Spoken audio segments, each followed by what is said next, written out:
السلام علیکم ناظرین، میں ہوں نبید الہی۔ پاکستان کی سیاست میں ایک انٹرسٹنگ ڈیولپمنٹ ہوئی ہے جو عمران خان نے دو بیانات دیے ہیں جو ایک میجر شفٹ ہے ان کے سٹانس میں۔ پہلے انہوں نے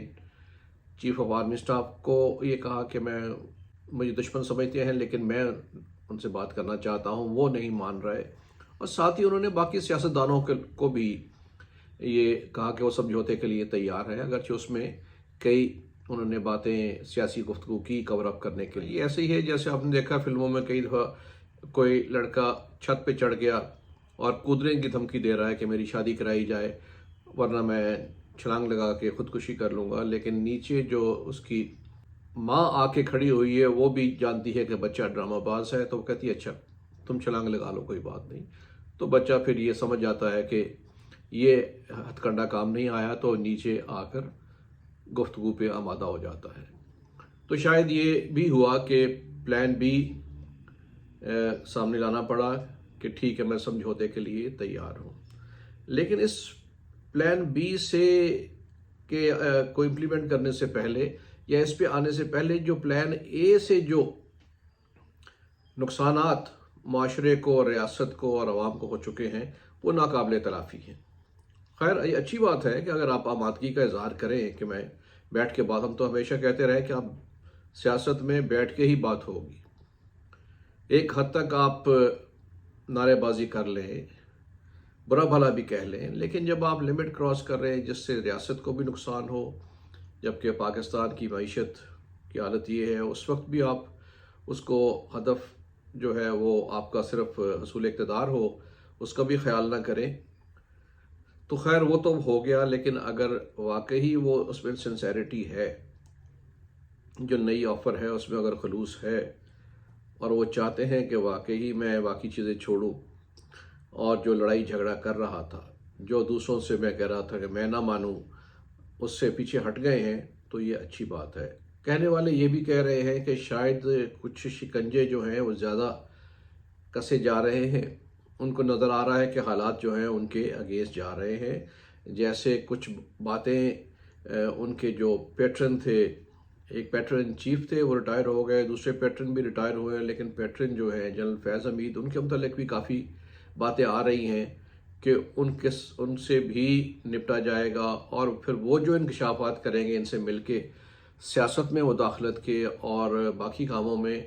وہ بھی ان کے گلے میں پڑنے والا ہے، اس لیے انہوں نے سمجھوتے پہ آمادہ ہو رہے ہیں۔ جنرل فیض حمید کے بارے میں تو اور لوگوں نے بھی بات کی کہ انہوں نے ہر لیول پہ اپنے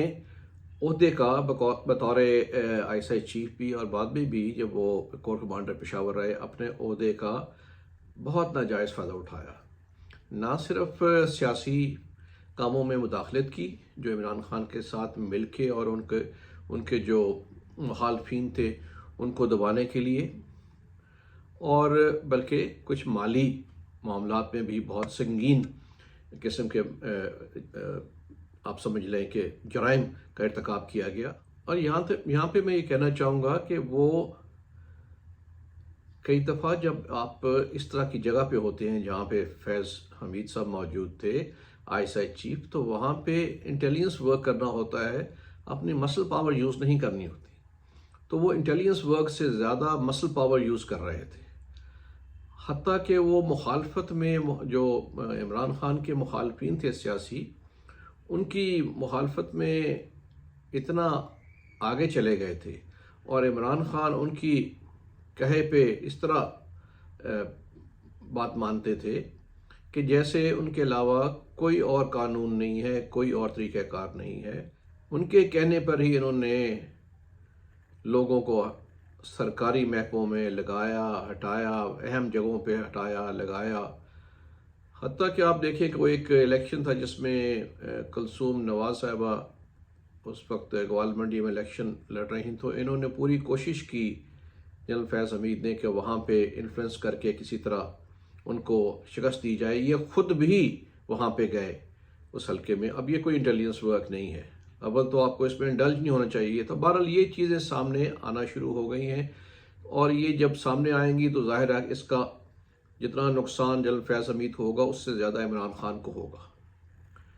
کیونکہ وہ دونوں ایک دوسرے کے اعلی کار بنے ہوئے تھے۔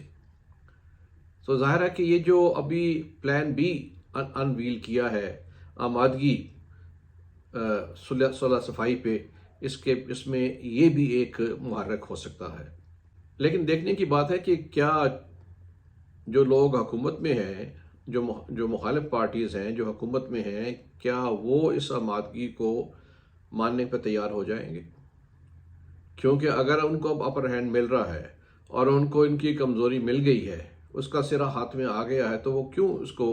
جانے دیں گے؟ جبکہ سالہ سال انہوں نے تو کوشش کی کہ ان کا بالکل ان کو تحقیق کر دیا جائے، تو میرا نہیں خیال کہ وہ بہت آسانی سے اس بات کو مان جائیں گے، جبکہ انہوں نے خود بھی دیکھ لیا کہ اب جتنا زور لگانا تھا وہ لگا لیا عمران خان نے، اور اب ان کے میں وہ دم نہیں رہا، کوئی اور حربہ نہیں رہا۔ لانگ مارچ سے لے کے جیل بھروں تک کوشش کی، تمام ناکام ہو گئے۔ تو اب وہ جب وہ جیسے کہتے ہیں نا کہ آپ دہشت گردوں سے بھی جب بات چیت کریں تو آپ پوزیشن آف اسٹرینتھ سے کریں یا پوزیشن آف ویکنس سے کریں گے تو پھر بات مانی نہیں جائے گی، آپ کو کنسیشنز دینی پڑیں گی۔ تو میرا خیال ہے کہ اب عمران خان کو بھی اس آمادگی ظاہر کرنے کے بعد کنسیشنز دینی پڑیں گی، اور ہو سکتا ہے انہیں کافی حد تک گھٹنے ٹیکنے پڑ جائیں۔ لیکن بہرحال یہ آنے والے دنوں میں پتہ چل جائے گا۔ الیکشنز